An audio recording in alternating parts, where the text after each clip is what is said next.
They keep playing the fool, yes, they messy, but I'm not messy. I'm messy, let's see. I carry heavy like everybody. I Mary want to thank you for and investing in the Shareholders Joseph. Podcast, part of Channel 5 broadcast. And guys, got a great show today. We back in studio again. I told y'all we was going to be doing more studio shows as well. Hey, good news. Some of y'all asked. Your man's got them braces off. All right. Still got the retainers in, but I'm almost camera ready.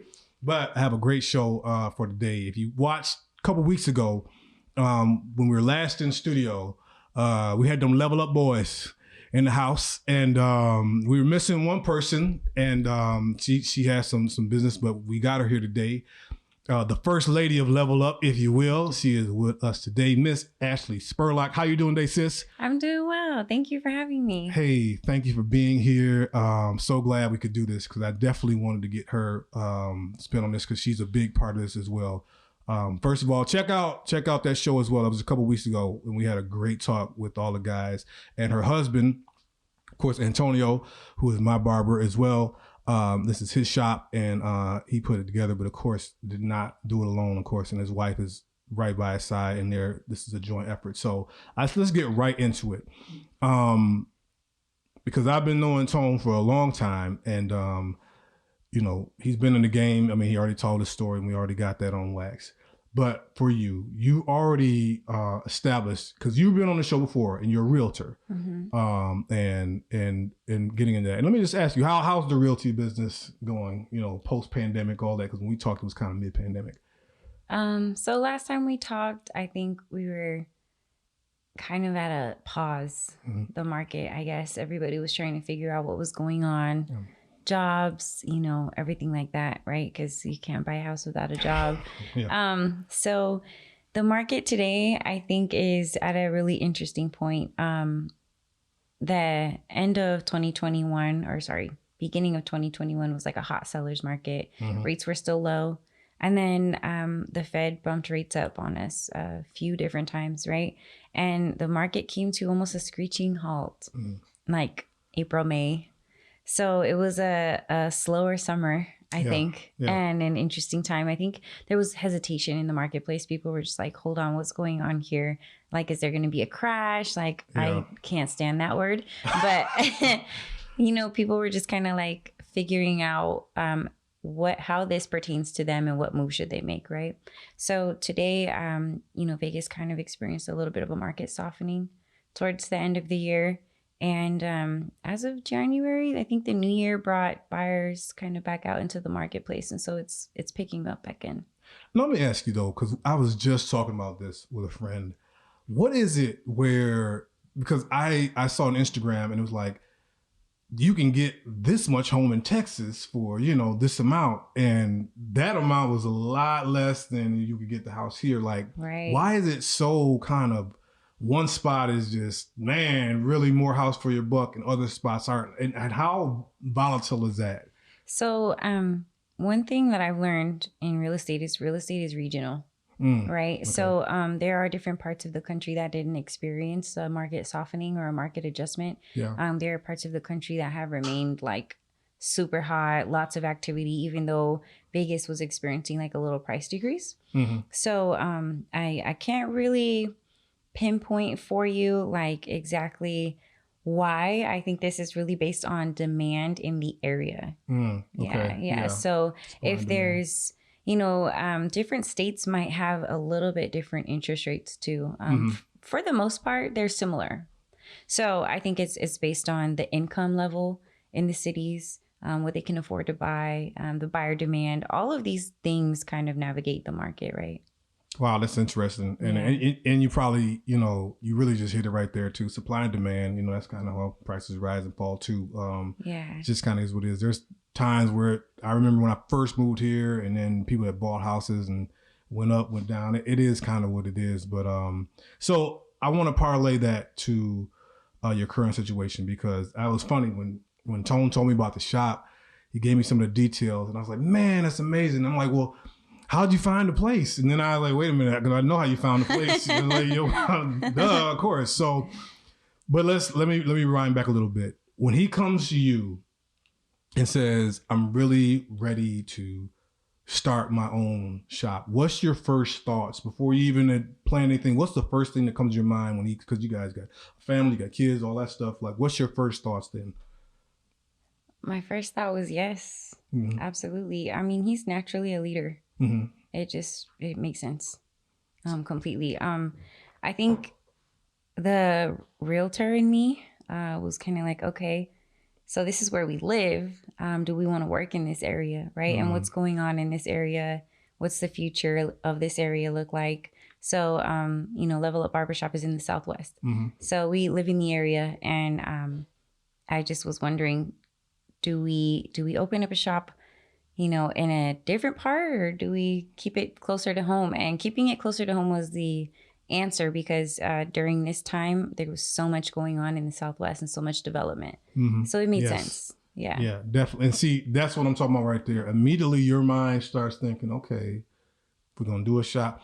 I had my I just told y'all, got the braces off. My orthodontist came on a show once, and she's super gifted working on people's teeth. Okay. But she was like running a business. She's like, I really didn't know what to do. And she's like, part of that was location. Like, where am I going to do it? What's the best spot? And these are things she had to get a consultant for. Tone don't need a consultant. He has you. And so you were already talking, okay, where do we want to do it? Where we live at? And then you told me something as well, even with the spot. You were like, you said, well, they're going to build, I think they're going to build a new casino or something pretty soon there. And that's something that you also checked out as well. Yeah. So the Durango Stations Casino, there's also a Lifetime Fitness. There's a trio of mid-rises being built a block away. So there's just a lot of development in the area. And I think that any new business should probably be around, lots of foot traffic, lots of new developments, because it helps people gravitate to the area. And I think a large part of choosing your barber can be, who's one of the closest barbers to you that can do a good job. Right. Yeah. And I mean, again, I've been blessed because where you guys were was near my job, and now you're even closer now to where I live at. So it was always it's a blessing for me with that. The spot is so good, because if you don't know, barbershops can be kind of just a little hole in the walls anywhere, and where you fit in. But I was so impressed with where it was. Yeah. I said, oh, this is great. You know what I mean? It's a nice area. There's businesses, like you said, all around. This area is constantly building. And for you to pick it means you really know what you're talking about. You know what you're doing, Yeah. For sure. Thank you. So now with you guys in this, and then, because I want to talk about your role in the shop in a minute, but what is it like where, you're a realtor and, your husband does hair, but now you guys are really like business owners, real like y'all in this now. Yeah. So what were kind of some of the things that maybe you didn't expect, or were like, some things where people just think, oh, I'm gonna run my own business. Yeah, it's easy, all that. But like, talk about some of the things that people might not know about. Just opening a business in general? Yeah, just in like general. a barbershop. or both, you know what I mean? Yeah. Okay. So I think it's surprising how easy it is to approach, a building and see what kind of tenant they're willing to host.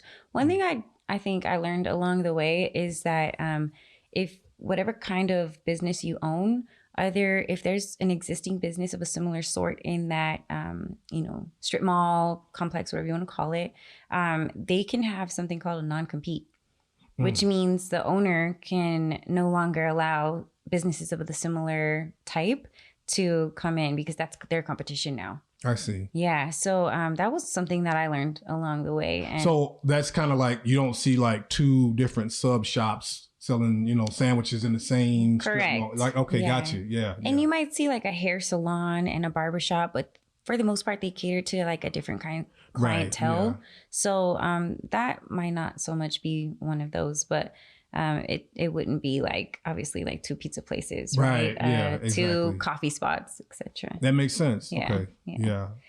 Some of the other things that I guess, when you set a budget for any goal that you have, sometimes you think you're aiming high, right? And then the closer you get, the more you have to finesse that budget. Yeah. And there were some surprises along the way.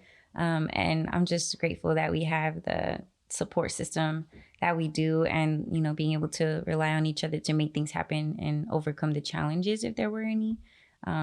Yeah, we were really good at just like communicating along the way and what's next and where are we at. We have a whiteboard in the bedroom. Yeah. And, nice. And it's not like... Whose idea was the whiteboard? Okay, that's okay. I think okay. Yeah, go ahead. And we like drew a line in half, and, you know, there was like barbershop part, and then there was like my part. And so nice. We can kind of see where the other person is, as far as their tasks or what we can help with, maybe. So I'm gonna say this. That's a great segue, because again, I've known my brother since I've been here in Vegas. So that's been at least 15 years. And so if you don't know the story as well, you know, because I am a licensed minister as well. He asked me to marry them, which is a great honor for me. And it's really how I met Sis. But I told this story at the wedding, that I remember when he told me about you. And, you know, my man is cool. I'm going to turn red. Cool. But he really, and he the way he was talking that day, I was like, okay, all right. And then to see how you guys kind of fit, you know, that's why I like that whiteboard story there. It's just like, wow, okay, this is really, and you've been a help to him. I'm sure he's been a help to you. And that's why I was so glad when you guys came in to do this. So I asked the guys this when they were here.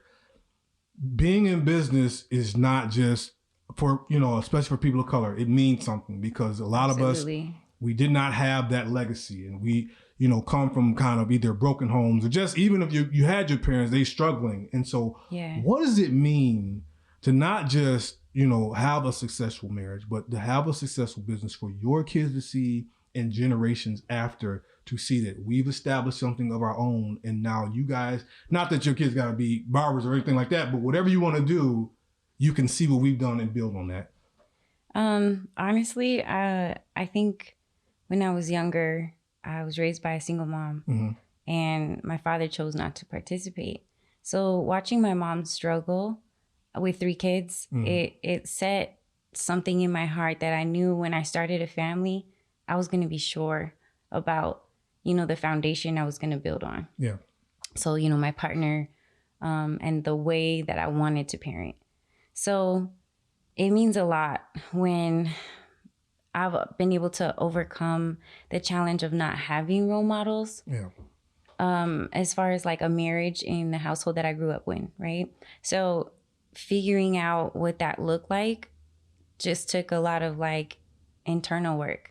What kind of wife do I want to be? What does my partner look like? You know what I mean? Not physically, but like the relationship. Right, but yeah. Yeah. So for Antonio and I, I'll never forget, we went to dinner on like a Thursday night. And that was just not something I did. I worked my 9 to 5. I went to the gym.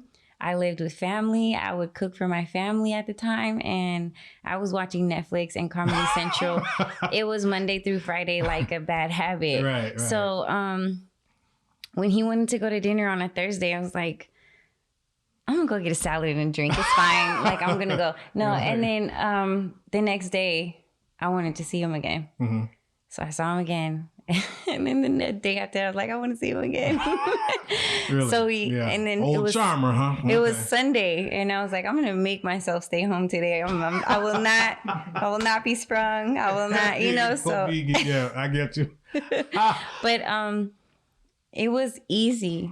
Yeah, it was easy from the beginning. He always treated me like a lady, very respectful, and we just have a flow. And it just developed, kind of unfolded on its own. And so back to your question, I think that having, a healthy marriage and being able to push each other from the self-employed standpoint, always pushing the goalposts back and having, that support of one another has been a key role in both of our lives. And I hope that my girls are witnessing and knowing how to apply that to their own choice in a partner. Yeah. I think he's doing a wonderful job of how he treats them. And I think that, whoever they choose in a partner is going to have some high standards to live up to, for sure. Yeah, definitely. So it's a beautiful thing. And being a minority woman, in a marriage that is inspiring others, as my friends say, and just playing a role around the folks that we're around all the time. It's really rewarding. Nice. Guys, we're going to take a quick break. We will be right back with some more. I got a couple more questions, and we're going to get into what Sis's role is in the shop as well. All right, we'll be right back. Channel 5 with Shareholders Podcast.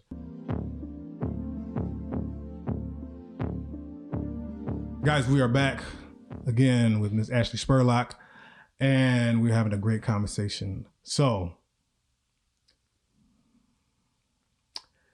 man, I got it. Yeah, I go.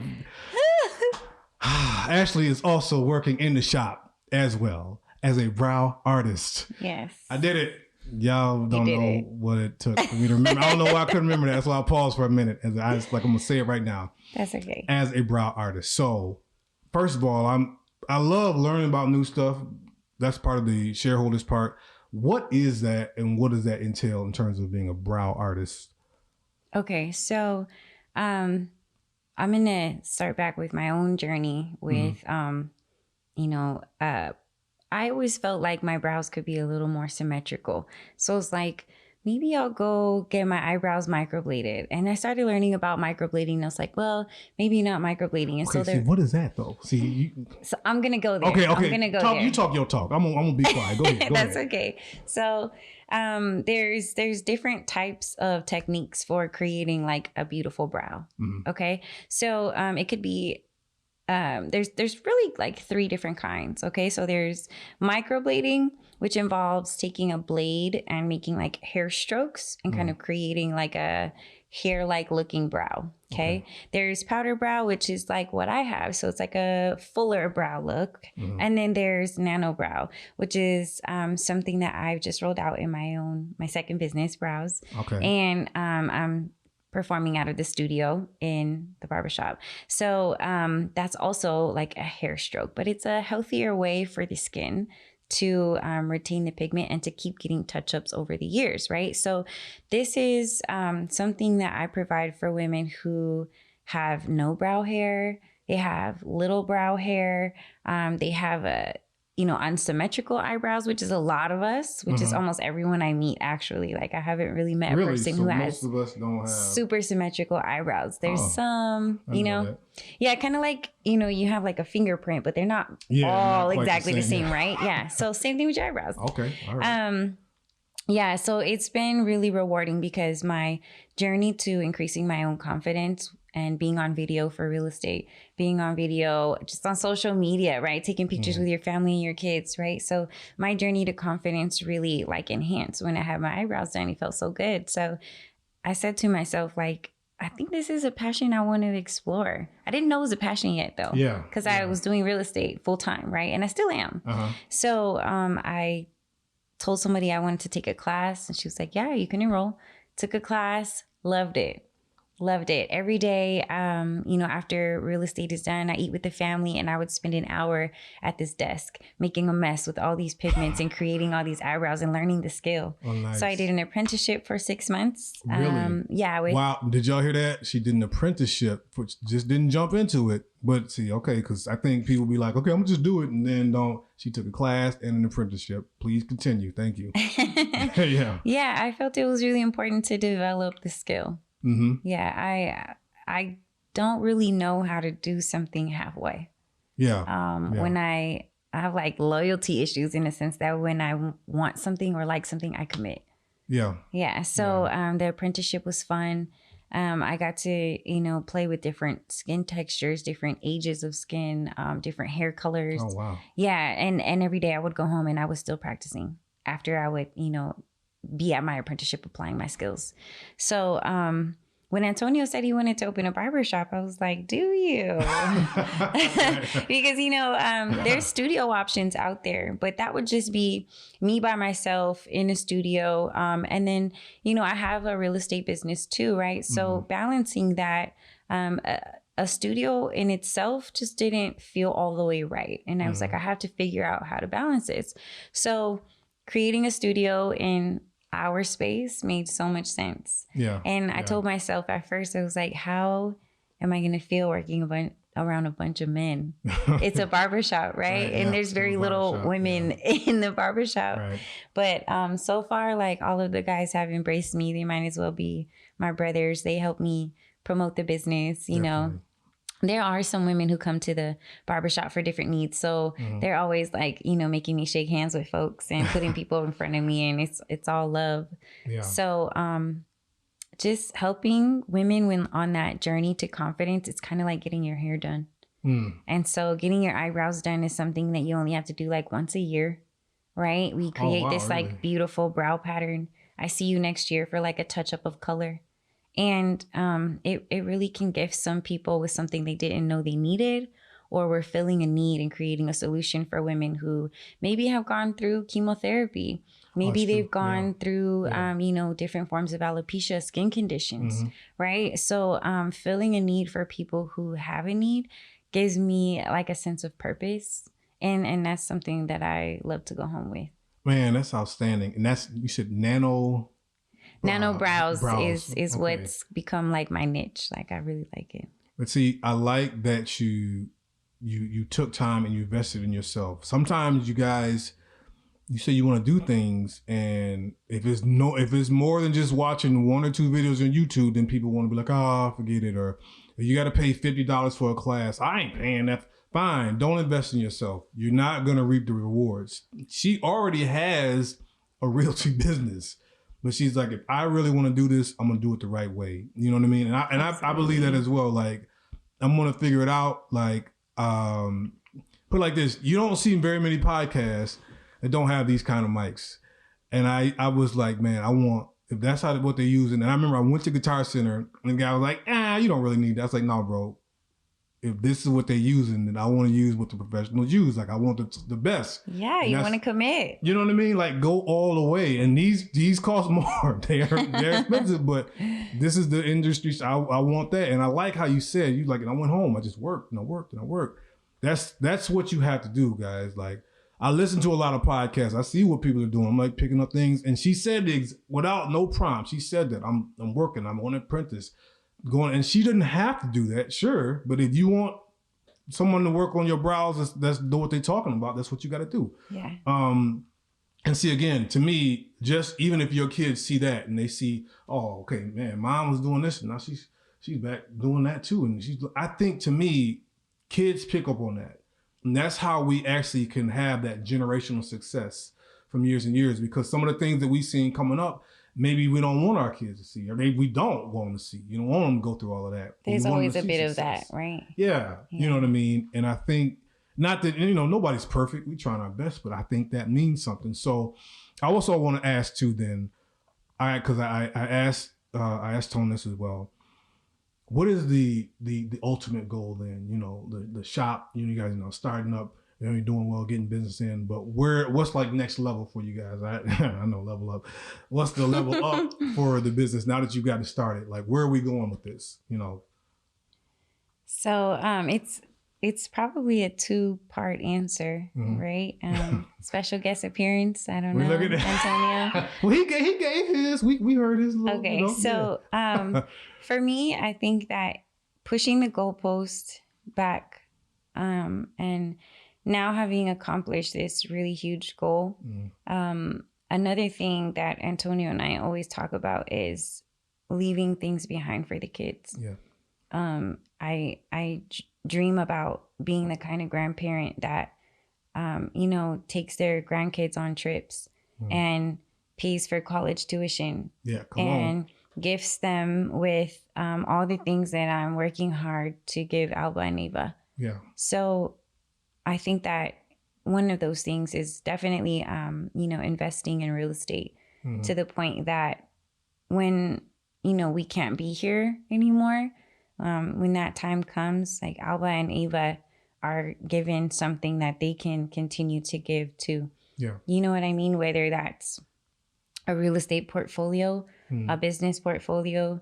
I just want to make sure that they feel everything that was left behind for them and the value of it, and that they'll do the same thing for their kids.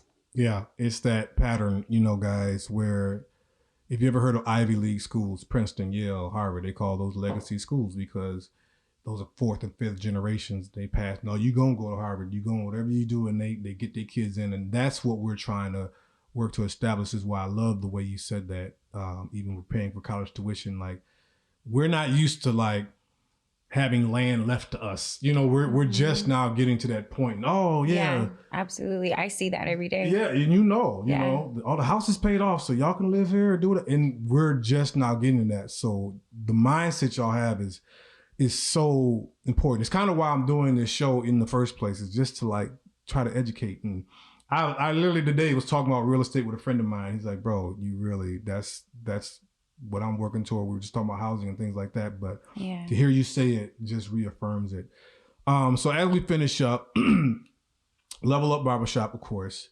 And then if people just wanted to find you for realty, first of all, where would they look? So it's Ashlie, ASHLIE _ real estate. Mm-hmm. Okay, that's my real estate business. My second business is the eyebrows, and it's AS Beauty. Sorry, rephrase. AS Brow Beauty on Instagram. Okay, you can find me there. Nice. Check her out, guys. Highly recommend. As again, you see, she put in the time, effort.